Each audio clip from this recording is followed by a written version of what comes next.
Resume. Okay, there we go. Okay, so as I was saying, this is how it works. So there are some exceptions. Hydrogen, for example, will only have 2 valence electrons because, as you know, it's on level 1, and level 1 only can have 2 electrons to begin with. So this one is showing you this Lewis structure. I really rather have the lines than the dots around the for the bonds, but that's okay. This particular Lewis structure is showing you that oxygen and hydrogen are sharing an electron pair. So that means the hydrogen, if you were to isolate it, only would have 2 electrons. So let's isolate it as to what it looks like. See?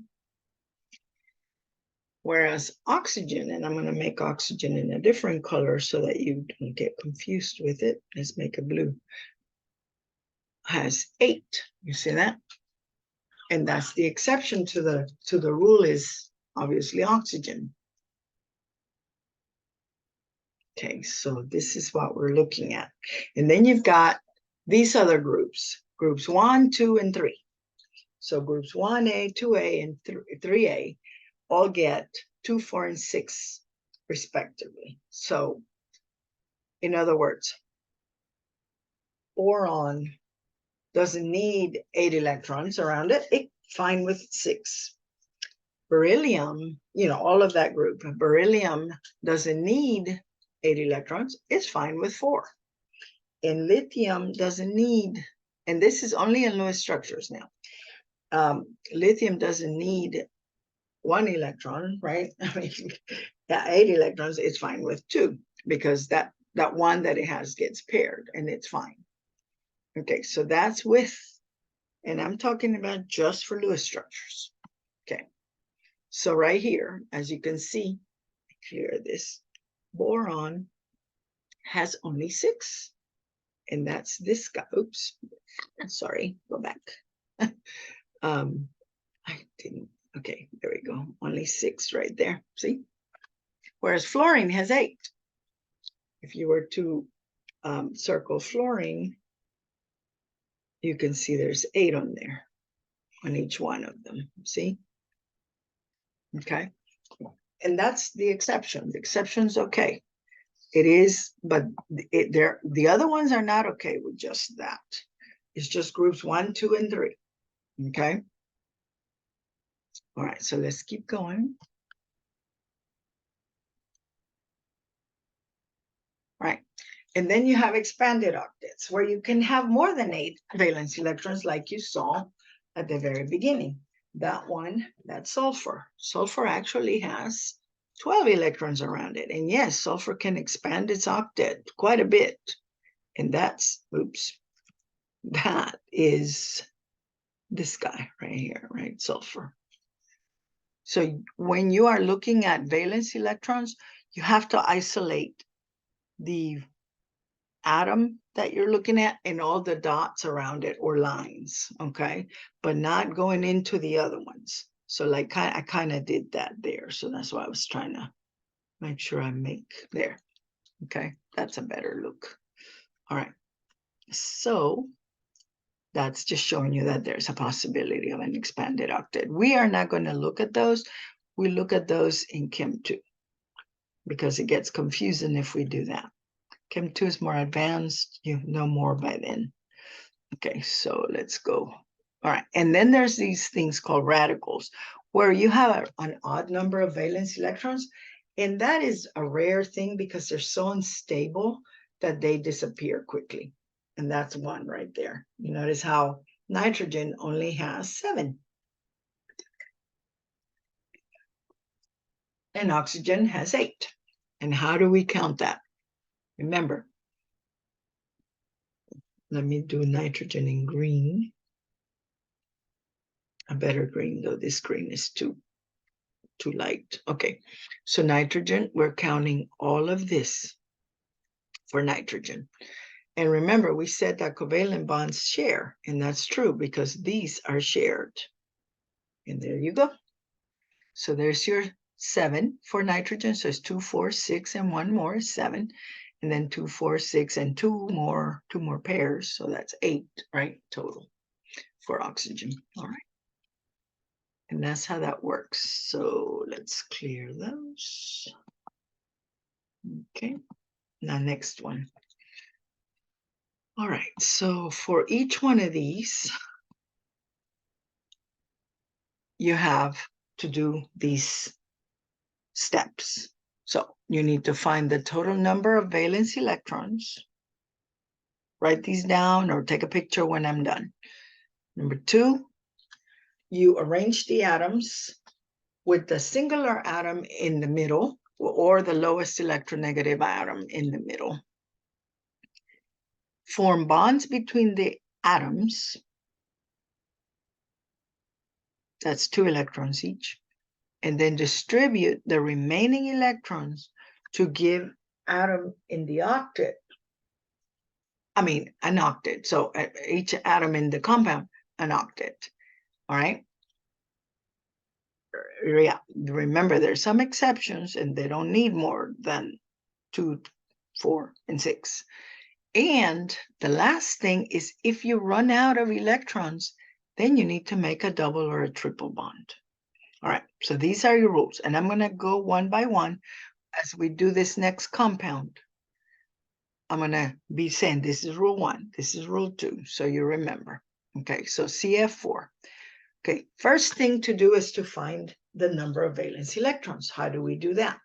Okay, we look at the compound itself, and you can see there's 1 carbon, because there's nothing after the carbon, and there are 4 fluorines, right? Okay, so carbon happens to be in group 4, and so it puts out 4 electrons. Fluorine, there are 4 of them, and it is in group 7, so 4 times 7 equals 28. And we add them, that gives us the total number. Okay, that's step 1. Okay, so that's how you do the calculations. That's step 1. Step 2 is to figure out which one of those would be the center. The center would obviously be carbon. So carbon you put in the middle, and then you put fluorine around it in the north, south, east, west position. Don't put them however you want to. They have to be in this way. Okay. That's step 2. And the next step is said to make bonds between them. Okay, so we are making bonds. That is 4 bonds at 2 electrons each. This is the part that wasn't explained on there. You have just used those electrons, so you need to subtract them from the running total. Okay. All right, once you know how many you have left, you can see that carbon, and I'm going to circle carbon so that you can pretty much see. Let's see what color we use. Red. Red's good. Okay, so carbon has 2, 4, 6, 8 electrons. So check. Right? That one's okay. Valence electrons, all good. Now, what about fluorine? Well, based on what we know, fluorine is not an exception, and it actually needs 8.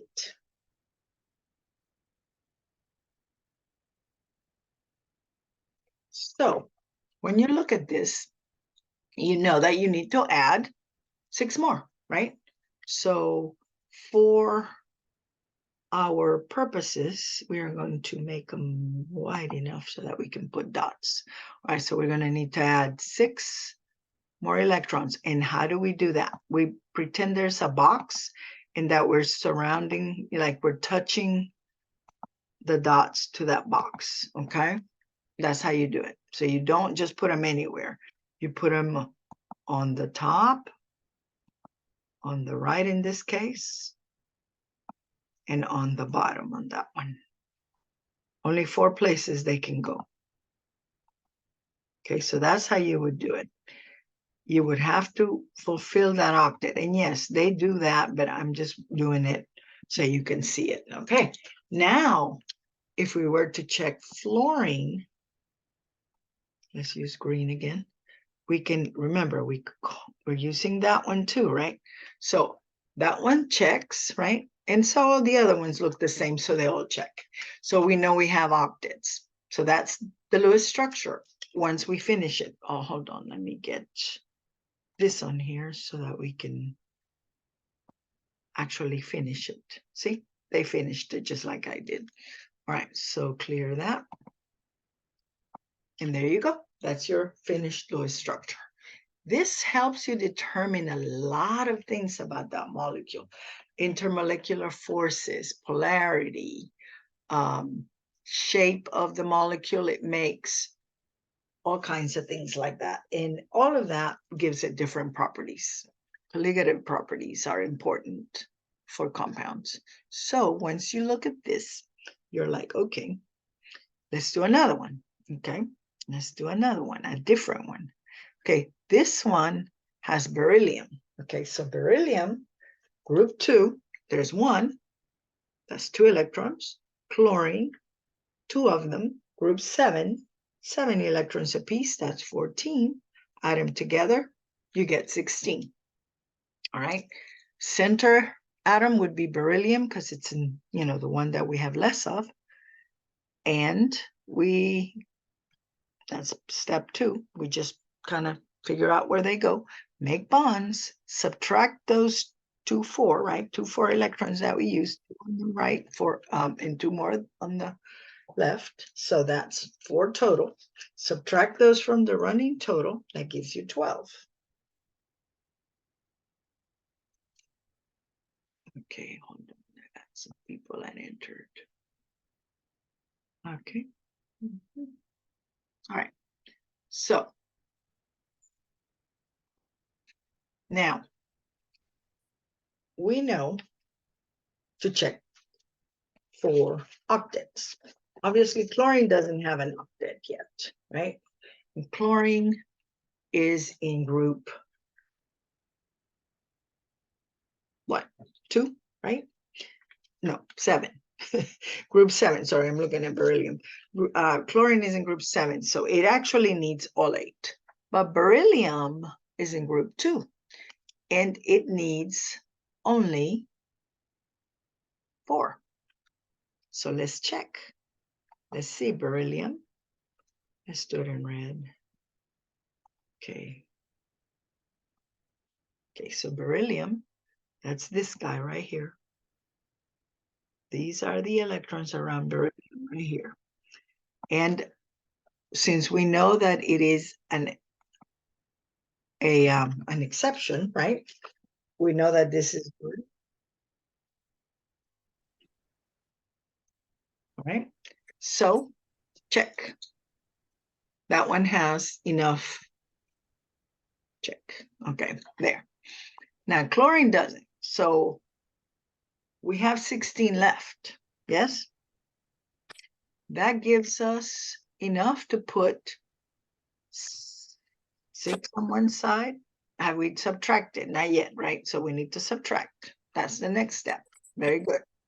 Subtract those 4 gives us 12. We had already done that, but we hadn't. I don't know what happened. I guess I had to let people in and it just messed up. Okay, so once you do that, you have 12 total. And 12 is just perfect for each chlorine to get 6 more. It already has 2. So once you do your distributing, look at this. See, now you have to check that you had just as many as you needed, right? So chlorine, you have those 2, right? You have 6 more. That's 8 total, right? See?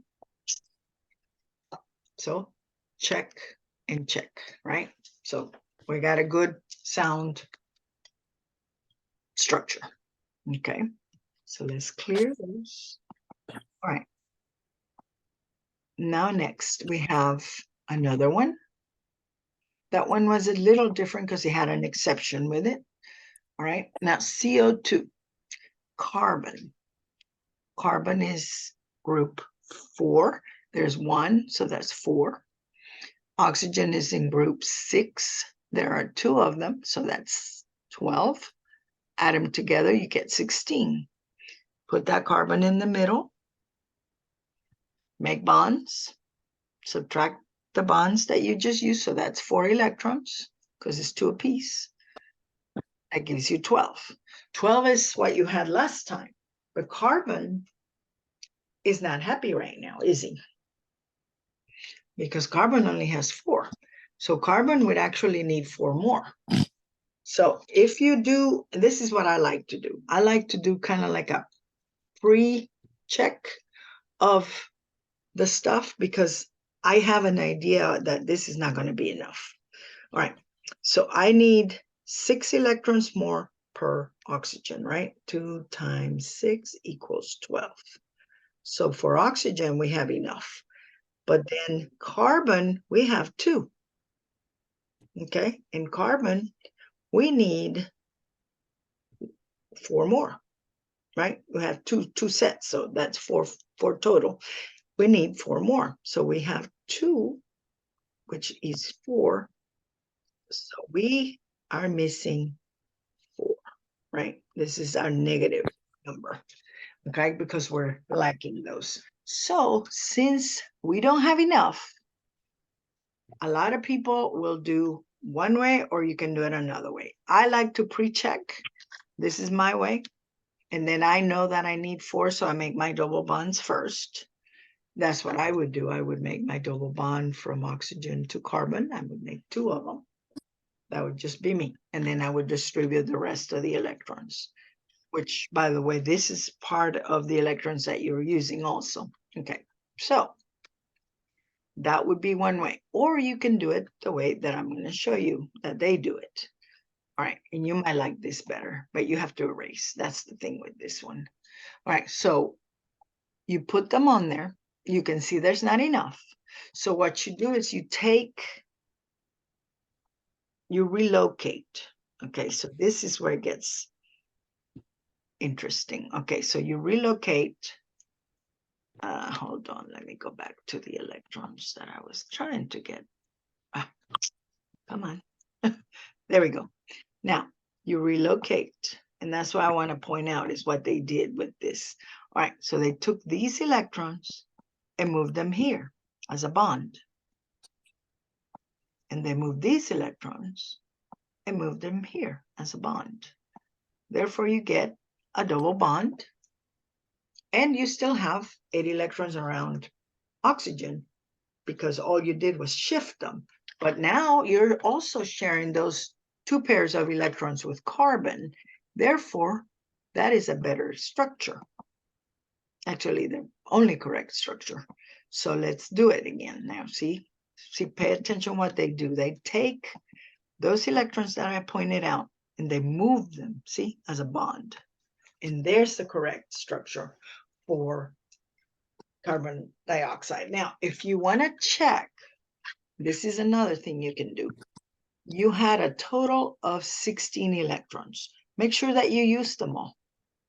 Let's see. Okay, so you got 2 right here, right? That's 2, that's 4. That's 8 more. I mean, sorry, 4 more, so that's 8. And then you got 2 and 4 again. And then 4 more, so that's 8 again. So that's total of 16. So see, you used them all. So you're good. Sometimes you think you've used them all and you haven't. So it's good to just recheck. But always go up to the top number because now you have double bonds too. So that makes a difference. All right, so let's clear everybody and let's keep going. So that's when you have a difference in a deficit of electrons. So you do a double bond. Now, this is for polyatomic ions. So it is the same process, except you add 1 electron for negative charges and you subtract 1 electron for a positive charge. So like this. And then you place the brackets around the ion and you label the charge. So how does that work? Like this. Okay, so we have ClO4, hyperchlorate. All right, so what we're going to do is we're going to look at chlorine. We know that it's in group 7 and there's only 1. So that's 7 electrons from chlorine. And then we got oxygen, we have 4 of them, and it's in group 6. So that's 6 electrons from that. 4 times 6 is 24. That gives us an odd number. But we have a charge. So we need to add 1 more electron because of the charge. Okay, so now we have an even number. Remember, we want even numbers because we want 8 electrons around everybody, and you can't do that if you have an odd number, right? All right, so 32 electrons total. We're going to go chlorine in the middle because there's the singular atom, right? The one there's only 1 of. And then oxygens around it. Put your bonds, subtract the 8 electrons that you use for all these bonds. And distribute the rest. And you notice that in this case, we had 24 electrons and chlorine was happy. Chlorine had 8. So the only one that wasn't happy was oxygen, and it needed 6 more each. 6 times 4 is 24. So we're good. Now the last step is to put brackets around it and label the charge. And the reason you do this is because covalent compounds do different things. And when they're ions, we want to know they're ions because it would be different if they weren't. Okay, because that extra electron wouldn't have been there and it would have been really strange. Okay, next. All right, so that's that one. That's a polyatomic ion. Now let's do a positive one, which is the only one that there is. So this is ammonium ion, and we have 1 nitrogen, group 5, 5 electrons, 4 hydrogens, group 1, 4 electrons, gives us 9. We have a positive charge, so that means we have 1 electron less. Nitrogen goes in the middle, hydrogen goes around it, you make bonds. Okay, now, here's going to be interesting because this is one we've not seen. Hydrogen is never going to be what is known as a central atom because it can't be. It doesn't have but 1 electron to bond with. So it cannot make but 1 bond. In order to be a central atom, you have to make at least 2. Hydrogen doesn't. Therefore, hydrogen has made all the bonds it needed, and it is also fulfilled because it has 2 electrons around it. Remember, I know it's always confusing to look at it like that, but let's just think about it. Okay, so hydrogen is in group 1, like I said, and that was one of the exceptions, and it needed only 2. So if we actually look at it, see, hydrogen 2, see, because this right here represents 2 electrons, so it's fine. All of the hydrogens are good. Nitrogen, again, let's make it green, has exactly 8. You see that? So everybody's happy because of that extra electron that got taken off. If not, it would be kind of strange. Like I said, it would be a radical. Radicals are not very stable. They don't last. And so the last thing we need to do is there are nothing left, right? Because we used all of the electrons that we had on those bonds. So all we need to do is put the brackets and label charge, and that's it. Now there's another area that is known as resonance. And this is a property of the bonds to move around in the compound. And I'm talking about the double bonds. So in order to represent the actual structure, you have to have all 3 or all 4 or all 2 or however many bonds you have and however places you can put them in. Okay, so in this case, you have to separate them by a double arrow like that. So this is oxygen 3 or ozone. And as you can see, the double bond can either be over here on the left or it can be over here on the right. So that's a double. See, there's a double-headed arrow because that means it changes constantly, and it does. All right, let's do one, like it, and see what goes. All right, let's do SO3. And this one, I know you can see the results, but let's do it ourselves. Okay, so we're going to do all the steps like we know them. Okay, the steps are very straightforward. You just got to follow them. All right, step one, take the number of valence electrons, calculate them. Okay, so we got sulfur. Ooh, let me make it a different color. That's horrible. You cannot read that. Let's make it white. White will be better. Okay, so sulfur. Oh, I didn't do white. Sulfur. There we go. You have one electron. One atom times 6 of them, right? That gives me a total of 6. Oxygen. You have 3 of them times 6. That gives me a total of 18. Add them together, you get 24, right? That's how many you have total. Now, the first thing to do is to do a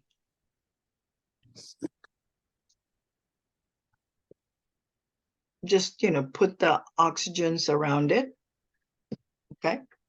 Because sulfur is the middle atom, the center atom, obviously, because, it's obvious, right? There's only one. All right, then do your bonds. 1, 2, 3. That's 6 of them. Subtract that from the total. That gives me 18. 18. Okay, so you can do it one way or another. And like I said, I like to pre-check. So 18 is enough for oxygen. All the oxygens would get 6 each. That's fine. But sulfur doesn't have but 3 bonds or 6 electrons around it. So it actually needs one more. So there's a deficit. Okay. We actually need 20 total. So there's a deficit of 2. That means we need to make a double bond somewhere. All right. So that, like I said, that's how I like to do it. You can do it however you want. This is how I like to do it. And that's, so then this one already has 2. So it only needs 4 more, right? 2 bonds, 2 pairs. This one has a single, so it needs 6. This one also needs, oops, that's a smudge. That one needs 6. Okay. Oh, another smudge. Okay, there you go. So that's an SO3. But couldn't this bond, and I'm about to circle it in red or some other color because otherwise you're not going to see it well. All right, couldn't this bond also move here or here? See, that's the resonance. So that means that that double bond could be here or it could be here, right? So you have to do all 3. And that's what this is. So let's clear all of that. And let's do it. I'll just show you what it looks like. And you have to separate them by double arrows. And there you go. So that's all 3 of your Lewis structures. Now, that is how you do a single Lewis structure, an easy one. And this is a simple one, believe me. There are much more complicated ones.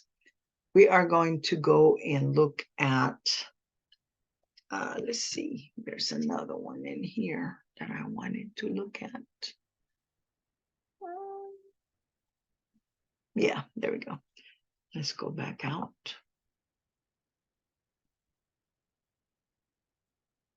Okay, there we go. All right, so we have a class practice to do.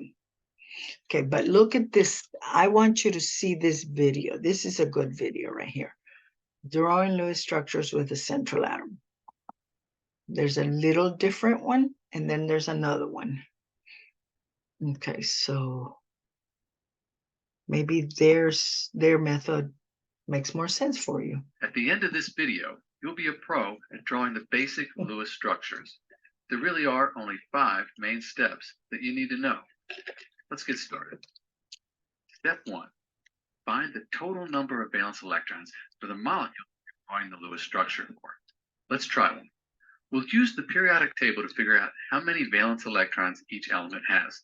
Hydrogen is in group 1 on the periodic table, so it has 1 valence electron. But the subscript tells us that we have 2 hydrogens. So we'll need to multiply that by 2. Oxygen is in group 6 or 16. It has 6 valence electrons. And when we add that up, 2 plus 6, we get a total of 8 valence electrons for H2O. Remember, valence electrons are the outer shell electrons. They're the ones that form chemical bonds and interact with the world around them. Let's try one more, cyanide. For cyanide, we can look on the periodic table again. Carbon has 4 valence electrons, and nitrogen has 5. The trick for this one is, though, it's a negative ion. This negative sign right here tells you that there's going to be 1 extra valence electron. So 4 plus 5 plus 1, 10 valence electrons for the cyanide ion. Step 2, put the least electronegative atom in the center. So how do you know it's the least electronegative atom? Just remember that fluorine is the most electronegative, followed by oxygen. So as you move away from fluorine and oxygen, atoms become less electronegative. That means those atoms will go at the center. Let's see how it works. When I draw the Lewis structure for something like NO2, I can see that nitrogen is further away from fluorine than oxygen.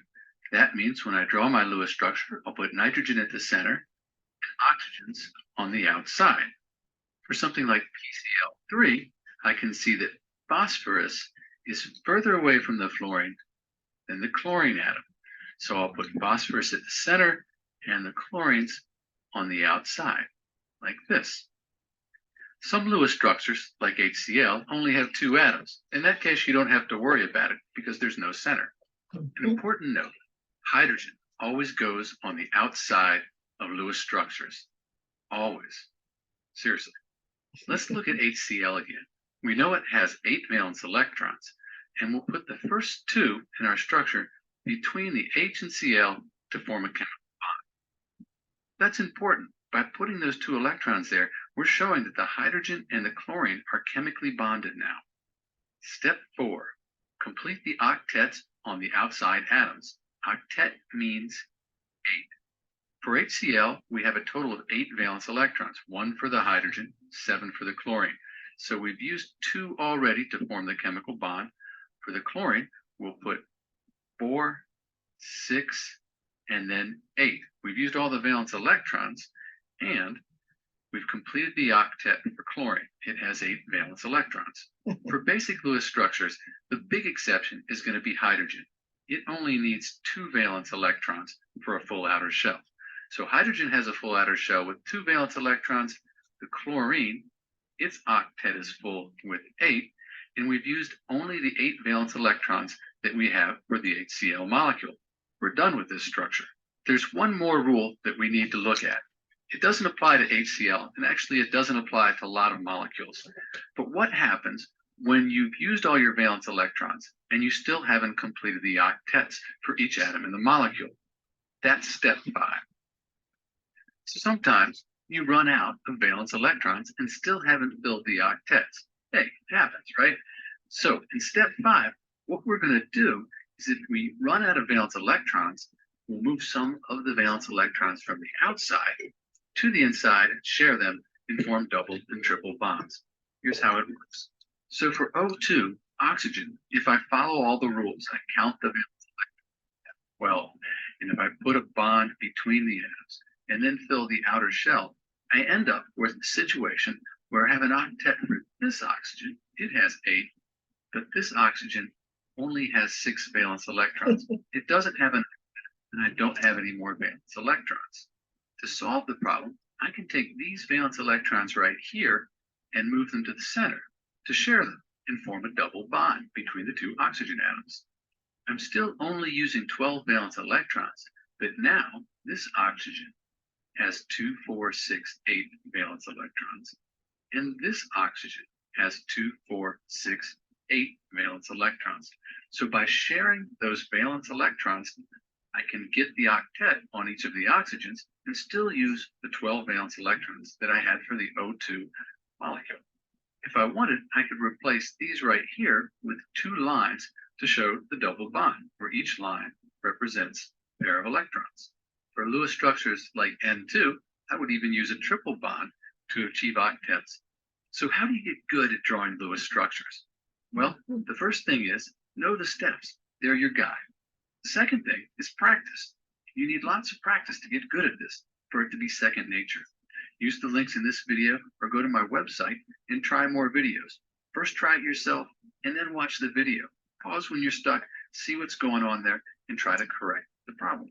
This is Dr. B, and thanks for watching. Okay, there you go. So he just, did a different little explanation, but it's pretty good too. So, all right, let's go to this one. So that was the picture. I mean, the video. There's now, what if you don't have you have more than one central atom? That's when the problem comes in.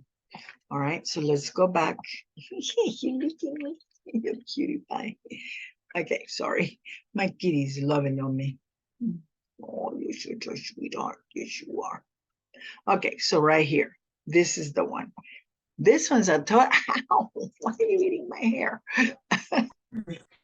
Sorry, it's my cat. The Lewis structure we are about to do at this point is one where you have multiple central atoms.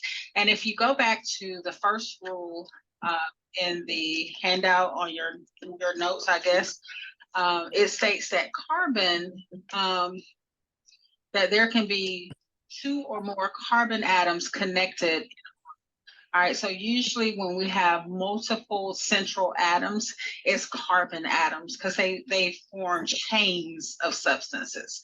All right, we're going to start, though, the same way we started for all of the other Lewis structures. You're going to figure out how many valence electrons you're working with. So carbon has 4 each, oxygen has 6, and then the hydrogens have 1, and you got 6 hydrogens because you got 5 here and 1 right here, so that's 6 total. So 6 and 6 is 12 plus 8, which is what, 16? If I did my math correctly. I don't know if I did. Let me see. Yeah, that's 8. 8 and 6 is 14. Oh, actually, it's 20. Did I say 20? I don't know what I said, but it's 20. It is 20, she said 18. So maybe I said it wrong. Who knows? I can't add all the time. All right, so I just said earlier that carbon can form chains. And so we will connect those carbons. So carbon to carbon, all right? And now I'm just going to start with my hydrogens. So I'm going to go hydrogen, hydrogen, hydrogen. That's 3 of them. Let me do 2 more. Hydrogen, hydrogen. Okay, and then I'm gonna do the O because I can't have a hydrogen with an O connected to it. The hydrogen has to be on the outside. So I'm gonna put the O, and then I'm gonna connect the hydrogen to it. All right. And so when I look at that, I'm like, okay, well, how many electrons have I used? So I've used 2, 4, 6, 8, 10, 12, 14, 16. I've used 16 of my 20.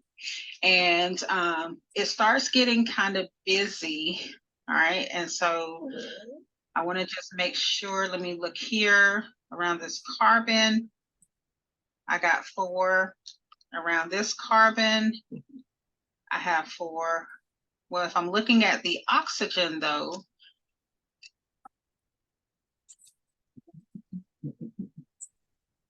and when I say 4, I meant 4 bonded pairs, so it's actually 8 electrons.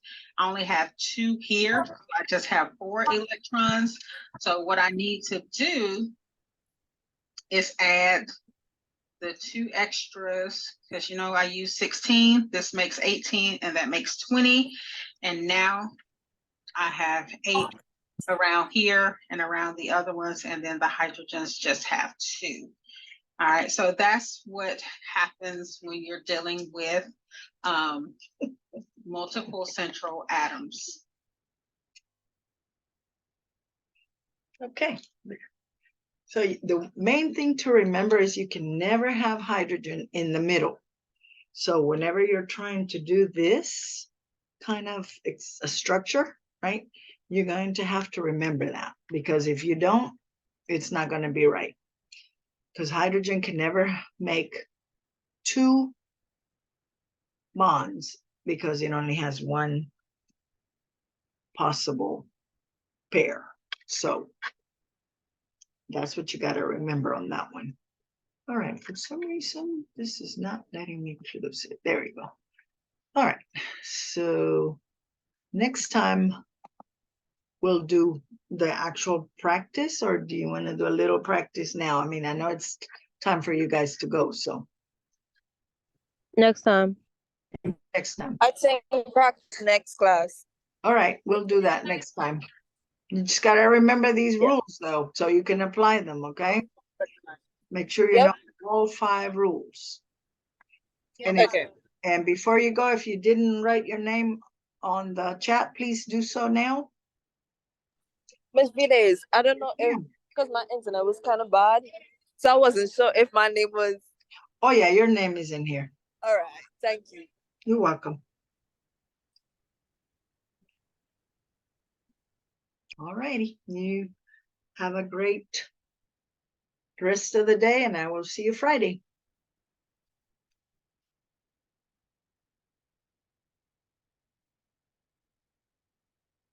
Bye.